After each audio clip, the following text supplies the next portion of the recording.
Guys तो welcome to my channel. आज हम बात करने वाले हैं सरोजिनी नायडू के ऊपर। तो सरोजिनी नायडू के ऊपर अगर आपको कोई भी नोट लिखने के लिए आ जाता है, सो ये बेसिकली मैं वीडियो जो है BA second year CCS university वाले बच्चों के लिए बना रही हूँ।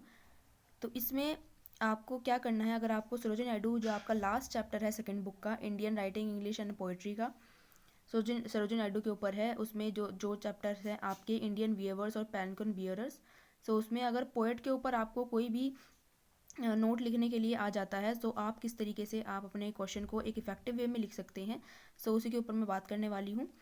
सो अगर आपका आंसर इस तरीके से स्टार्ट होता है कि आपको सबसे पहले पोएट के द्वारा, जो पोएट्स हैं हमारी कवित्री जो हैं सरोजिनी नायडू, उनके द्वारा एक कही हुई ये एक लाइन है, एक कोट है जो मैंने इसमें अपनी ऐड की है।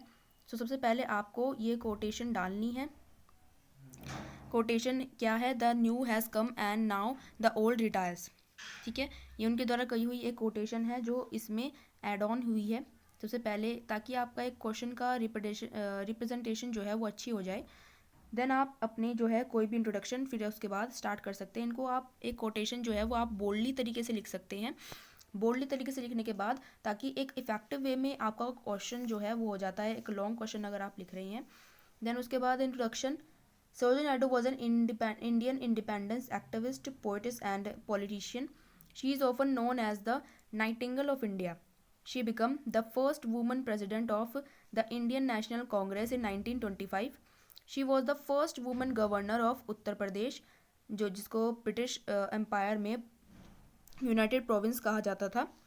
An Indian state after independence, वो पहली महिला गवर्नर थी उत्तर प्रदेश की, या फिर किसी भी स्टेट के, भारत के पहली महिला गवर्नर थी। और the first president of Indian National Congress की वो पहली राष्ट्रीय अध्यक्ष भी थी।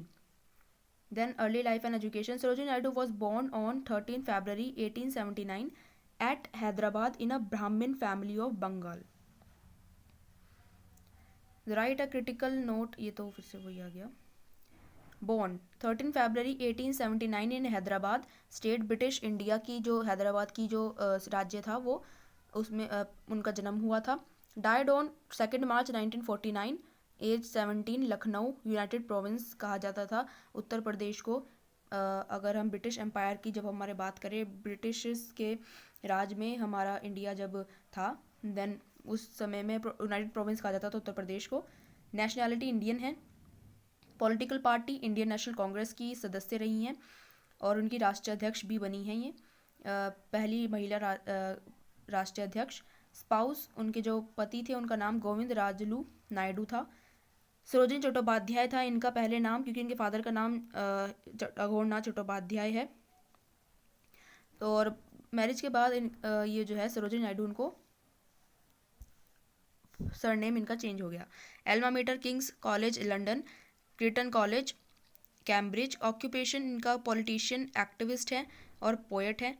इनका निकनेम भारत की बुलबुल इनको बुलाया जाता है एज अ निकनेम। भारत को the nightingale of India as a represent किया जाता है उनको इस नाम से।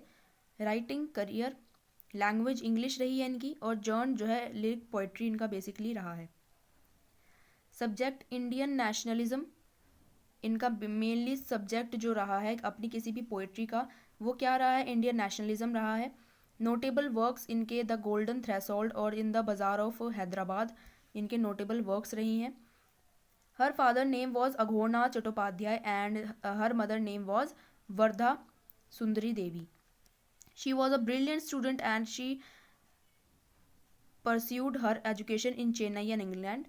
She had a keen interest in poetry and started writing poems at the age of 12. Sarojini Naidu renowned work as poem earned her the title of the Nightingale of India. Her first collection of poems, The Golden Threshold, was published in 1905. उनका जो first collection था the Golden threshold, वो publish हुआ था इनका 1965 में उनका ये वर्क पब्लिश्ड हुआ था। Then she was not only a poet but also an eminent leader and politician. वो केवल एक कवित्री नहीं थी बल्कि एक समृद्धि प्राप्त लीडर थी, नेतृत्व था उनका, और एक पॉलिटिशियन भी थी, राजनीतिज्ञ भी थी।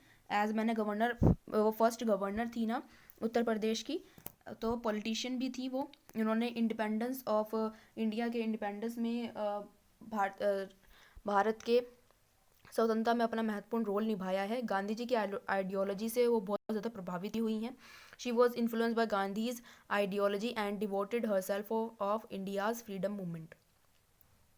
In 1925, Sarojini Naidu was elected as the first Indian female president of Indian National Congress. The British government had awarded her with Kesari Hind Medal, which she returned in 1920 in the protest of the Jallianwala Bagh massacre. Kesari Hind मिला था उनको British government के अंदर, लेकिन उन्होंने इसको वापस कर दिया था जब उन्होंने जलियांवाला बाग हत्याकांड, जो बहुत ही भयंकर नरसंहार जब वहाँ पर किया गया था क्रूरता के साथ द्वारा, जनरल डायर के द्वारा हमारे निहत्थी भारतीयों को इस तरीके से मार दिया गया था। तो उन्होंने ये केसरी हिंद जो उनको ब्रिटिश गवर्नमेंट के द्वारा मिला था वो वापस कर दिया गया था। Sarojini Naidu was appointed as the first female governor of any state, Uttar Pradesh में बनी थी as a past post independence. She was also known for activism on women's, worked for women empowerment and development. वो वुमेन एम्पावरमेंट, महिला सशक्तिकरण के लिए भी उन्होंने बहुत ही ज़्यादा अधिक कार्य किए हैं, और वुमेन एम्पावरमेंट के लिए और डेवलपमेंट के लिए उन्होंने बहुत से कार्य किए हैं, और उनके प्रख्यात कार्य किए हैं। वो एक्टिव भी रही हैं, वुमेन एम्पावरमेंट के लिए रही थी।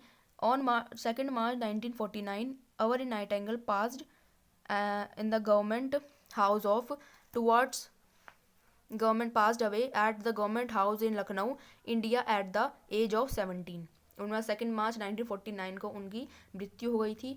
कार्य करते हुए ही उनकी मृत्यु हुई थी गवर्नमेंट हाउस में लखनऊ के, और 17 ईयर्स की एज में। To honour her contribution towards women, उनके कॉन्ट्रीब्यूशन टू महिलाओं के लिए उनके कॉन्ट्रीब्यूशन, जो भी उनका कॉन्ट्रीब्यूशन योगदान जो रहा है और वेलफेयर के लिए।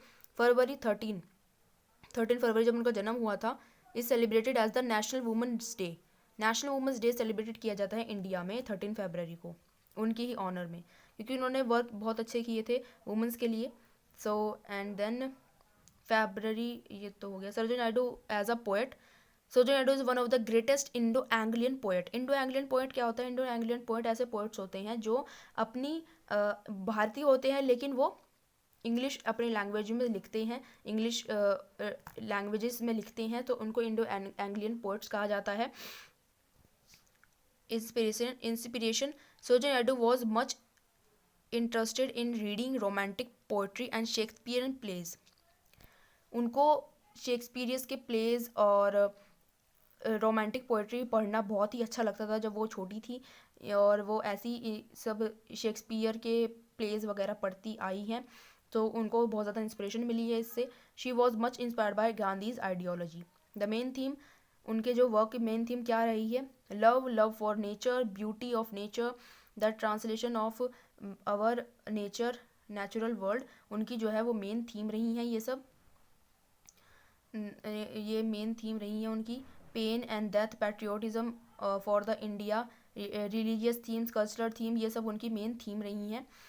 और पैट्रियोटिज्म और कल्चरल थीम, क्योंकि वो श्री कृष्ण की भी बहुत बड़ी भक्त थी, तो रिलीजियस थीम्स इनकी बहुत ज़्यादा मेन थीम रही हैं। Then symbolism in her work, the lotus is the symbolism, उनके वर्क में सिम्बोलिज्म बहुत ज़्यादा, वो ऐसे प्रतीकों का यूज़ करती थी अपने पोएम्स में, जैसे द लोटस, उनकी जो ब्यूटीफुल सोनेट है सरोजिनी नायडू के द्वारा। In our country the lotus is associated with the Lakshmi, Saraswati and Brahma and Vishnu. जो हमारी भारत देश है उसमें जो लोटस है, कमल है, वो किसका प्रतीक माना जाता है? वो भगवान ब्रह्मा का, विष्णु का और देवी सरस्वती और लक्ष्मी का प्रतीक माना जाता है। As a symbol of knowledge का प्रतीक माना जाता है कमल का फूल। ब्यूटी, क्रिएशन एंड प्योरिटी, तो इन्होंने सिंबोलिज्म का भी बहुत अच्छा यूज़ किया है अपने वर्क्स में। Her writing style traditional and simple with use of such literary devices as imagery and alliteration. उन्होंने, उनकी जो राइटिंग स्टाइल रहा है, मोस्टली उन्होंने उनका ट्रेडिशनल यूज़ किया है, ट्रेडिशनल वे में उनका ये सब यूज़ की ट्रेडिशनल लैंग्वेजेस में, ट्रेडिशनल वे में उन्होंने अपनी सभी पोएम्स वगैरह लिखी हैं। और such literary devices as imagery alliteration उन्होंने यूज़ किया है। Imagery is the description of the five senses: sight, hearing, taste, touch or smell. Naidu's poems are rich with imagery. Characteristics of poem: Indian customs and traditional festivals and celebration, man and woman, myth and legends, market and bazaars, fairs and feast are present in her poetry. ये poetry के main work रहे हैं, poetry के main work रहे हैं।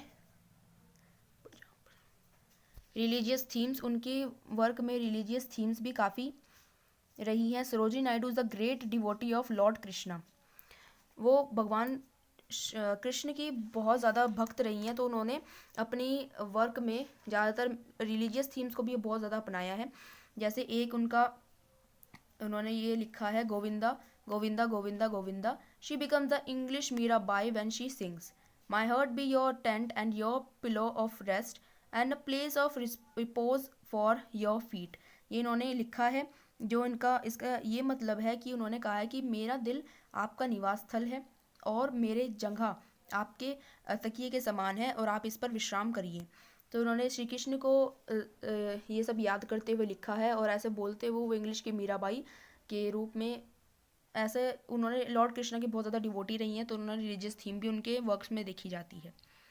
Work of Sarojini Naidu: Between 1905 and 1917, she published her volume of poetry, The Golden Threshold 1905, The Bird and of Time 1912, and The Broken Wing 1917. In the Bazaar of Hyderabad, उनके famous poem रहे। और Indian dancers, Indian weavers और palanquin bearers, ये most important poems हैं उनकी, जो हमेशा एक इम्पॉर्टेंट रोल प्ले करती हैं। ये बहुत ही इंपॉर्टेंट पोएम्स हैं इनकी, और ये आपके चैप्टर में भी इंडियन वीवर्स और palanquin bearers. And then sorry, फिर आ जाते हैं, Sarojini Naidu has expressed her deep love for the children in her poem to my children. उन्होंने अपने बच्चों को बहुत ही ज़्यादा अपना जो प्यार है व्यक्त किया है अपनी पोएम में, टू माई चिल्ड्रंस में।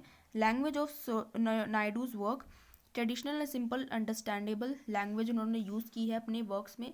And her work are feels like song, उनके जो वर्क हैं, जो भी कार्य जो भी उन्होंने लिखा है, वो सब कैसे फील होते हैं, वो सॉन्ग की तरह, गीत की तरह लगते हैं। तो थैंक यू सो मच। ये हमारा जो चैप्टर है, ये हमारा जो क्वेश्चन था आज का, वो ख़त्म होता है।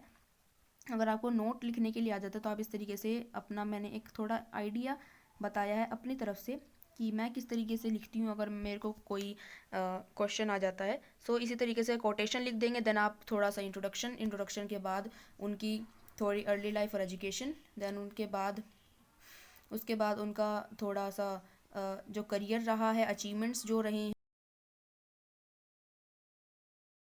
हैं, वर्क्स रहे हैं, इस तरीके से आप उसको बता सकते हैं किसी भी अपने क्वेश्चन में।